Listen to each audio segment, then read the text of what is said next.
This analysis report dissects the strategic memorandum of understanding between Intel and Tata Electronics, focusing on its implications for semiconductor manufacturing, advanced packaging, AI, and global supply chain resilience.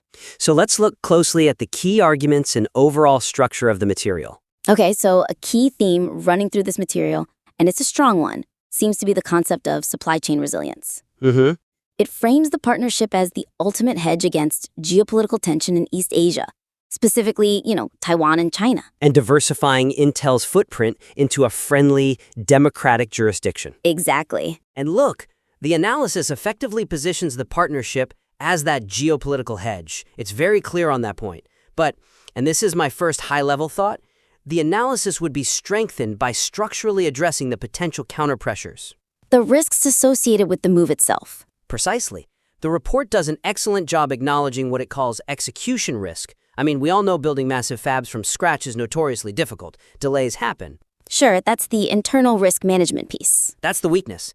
The existing risk section focuses almost exclusively on that internal execution risk. The engineering challenge, the construction, the operational ramp-up. Right. But it doesn't really explore the external, non-execution risks.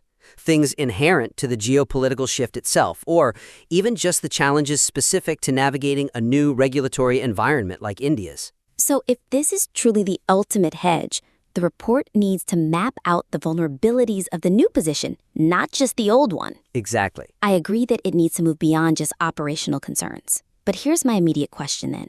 Isn't over-indexing on potential political instability in India just trading one major risk for another? You mean swapping the Taiwan contingency for, say, nascent policy stability issues? Yes.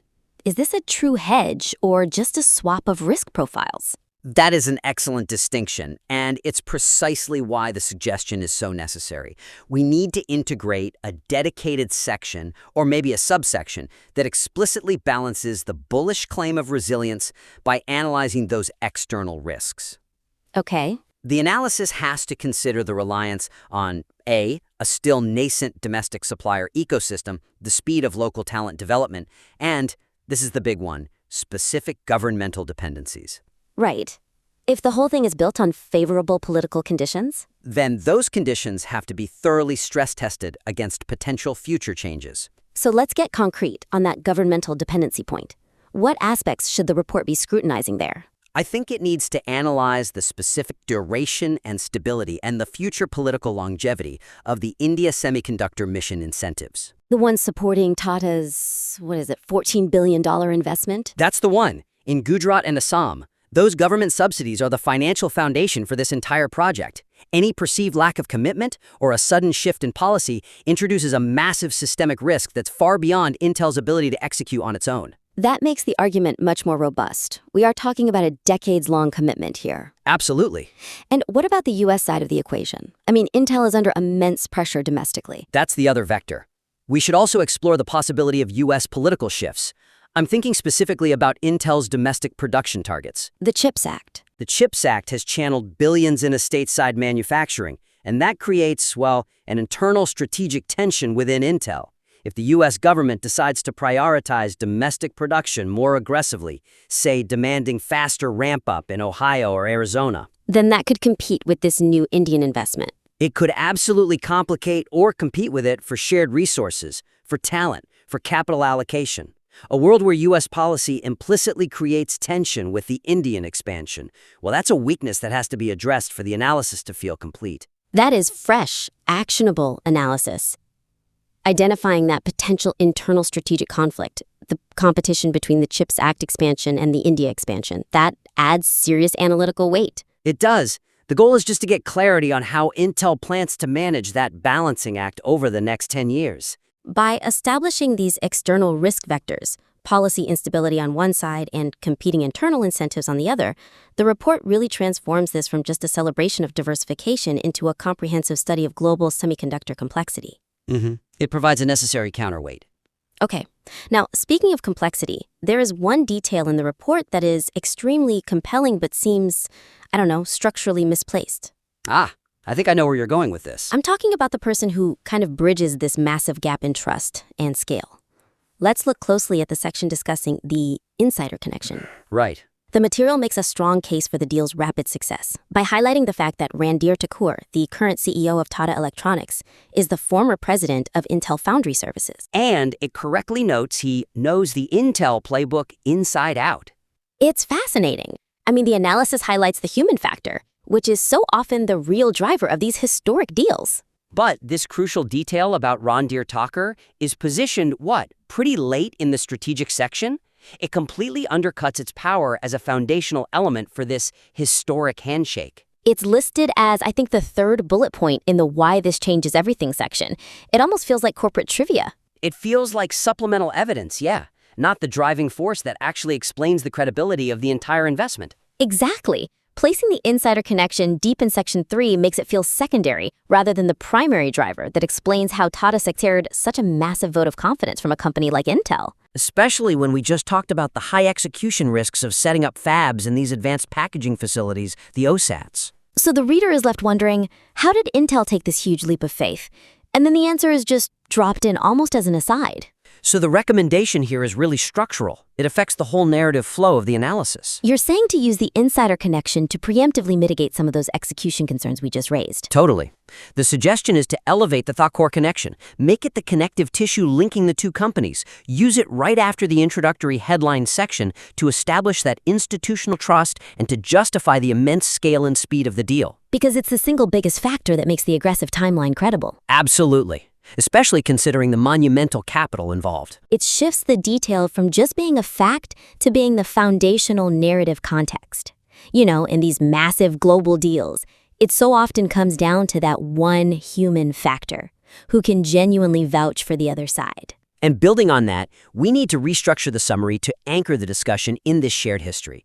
Instead of just listing it as a strategic why, use it as the context to justify the timeline. So, for example, explicitly state that the MOU's aggressive timeline, getting the Assam OSAT facility operational by Q2 2026, is credible precisely because of Tata's deep inside familiarity with Intel's operational standards and quality requirements.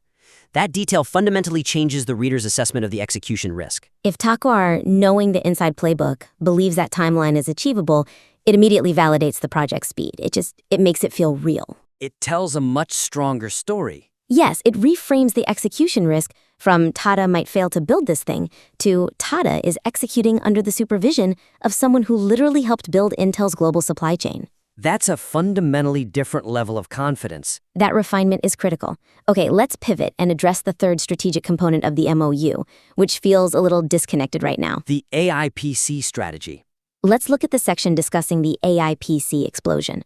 This is where Intel and Tata will collaborate to accelerate adoption in India, and the report notes that Intel wants to own this market before AMD or NVIDIA can gain a foothold. Right, as India is projected to be a top 5 global market by 2030.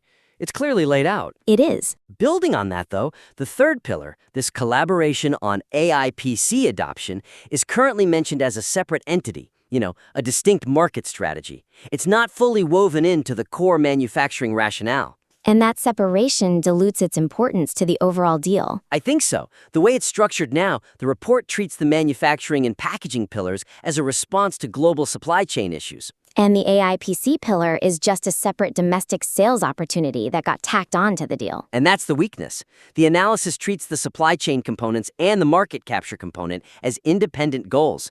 It completely misses the critical integrated feedback loop between the two. I mean, why would Intel commit to $14 billion of foundational capacity in India, if not in part to immediately serve that massive and growing Indian market? Exactly. The material needs to show how the market strategy actively supports and validates the manufacturing strategy. Okay, so the suggestion is to reframe it. Precisely.